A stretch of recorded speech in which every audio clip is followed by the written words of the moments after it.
I don't know who needs to hear this today, but the things that we cherish in our hearts says a lot about us. For example, I have two dogs. One of them is named Trig after the county in Kentucky where my grandmother lived her entire life. And the other one is named Katy after Cadiz, Kentucky, the town seat for Trigg County. I am very grateful for my heritage, and naming my dogs after places that are a part of that heritage is one way in which I remember that and cherish that. I cherish my father's pocket watch, his wristwatch, and his fountain pen. They remind me of fond memories that I have of my father, and so I cherish those things. There are more important things than things that I also cherish. I cherish my health. I cherish my family. I cherish my friends. I cherish my job. And all of these things and others are things that ought to be very important to us as individuals. All of these are things that we should cherish and hold dear to our lives.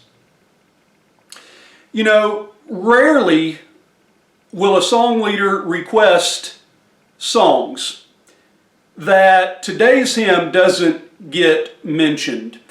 Pretty much whenever a song leader asks for song requests, you can guarantee that this song is going to be requested. It was written by George Bennard in 1913. Bennard was born in Ohio, but not long after his birth, his family moved to Iowa. When Bennard was only 16 years old, his father passed away. Not long after that, he joined the Salvation Army, and then after a period of time, he was ordained a minister in the Methodist Episcopal Church. Usually, though not always, the words come before the melody. But in the case of today's hymn, it was the melody that was written first. In fact, the words did not come easily for George Bennard. He spoke of going through several drafts that he deemed to be imperfect. He wasn't satisfied with them. The words almost did not come. But Bennard states that finally the words, and I'm quoting now, came into my heart in answer to my own need. But what is this hymn? What is this hymn that, as you will see, speaks to something specific that we ought to cherish in our own lives? Take a listen, and I'll be back. On a hill far away stood an old rugged cross, the emblem of suffering and shame. And I love that old cross, where the dearest and best for a world of lost sinners was slain. So I'll cherish the old rugged cross till my trophies at last I lay down. I will cling to the old rugged cross and exchange it someday for a crown. To the old rugged cross I will ever be true, its shame and reproach gladly bear. Then he'll call me someday to my home far away, where his glory forever I'll share.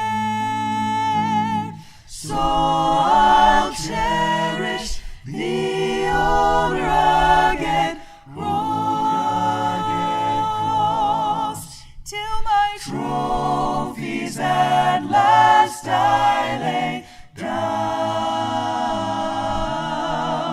I will cling to the old rugged cross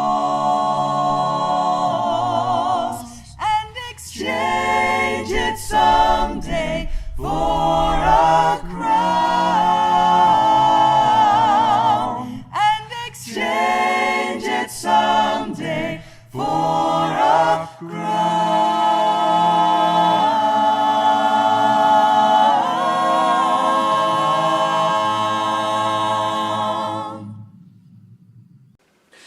It is often said that we do not worship the cross, but the Christ of the cross.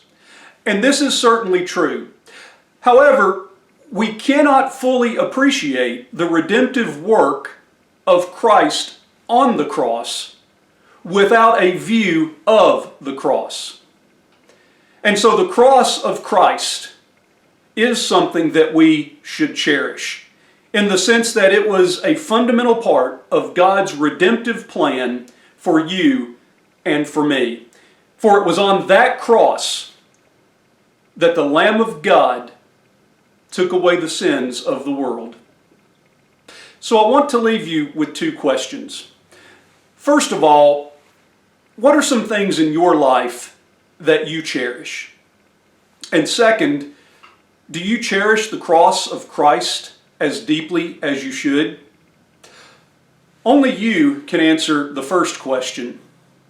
Your life and your dedication to the Lord answers the second. I've got nothing but big love for you. I hope everyone has a great rest of your day.